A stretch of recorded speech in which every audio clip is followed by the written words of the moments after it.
আসসালামু আলাইকুম, গ্রামীণ ফোন থেকে নাবিল বলছি। আপনাকে কিভাবে সহযোগিতা করতে পারি?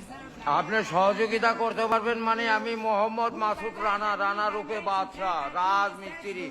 আমি নরসিংদী থাকি। আমার টাকা তোলার সাথে সাথে আপনি কাটালেন, আর আপনাকে আমি বাকি পাওনা তুলে দিয়ে তারপরে আমি ব্যালেন্স করে কথা বলি, আমার মায়ের সঙ্গে কথা বলি। কেন টাকা পাই না আমি?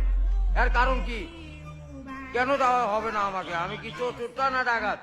আপনার সমস্যা সমস্যাই তো। সমস্যা any problem don't disturb, okay understand. আপনি যখন লোন লাগবে তখন লোন দিবেন এই নাম্বারে। আমার মার সঙ্গে কথা বলতে হয়, আমি লোন ক্লিয়ার করি। তো আমাকে লোন দিবেন না কেন? তাড়াতাড়ি স্যার, আপনি কি ইমার্জেন্সি ব্যালেন্স দিতে পারছেন না? লাস্ট ইমার্জেন্সি মানে আমার মা আগে না আপনার অফিস আগে কিনা অফিস উড়াই দেবো কিন্তু মাথা গরম করলে। আমি দেশের নাগরিক না?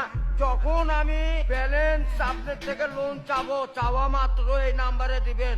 তো ইংলিশ বুঝি না, ইংলিশ কোন মানে? এই আমার সাথে ইংলিশ বলেন কেন? বাংলাতে কথা বলবেন। আপনি বাংলাদেশের নাগরিক না?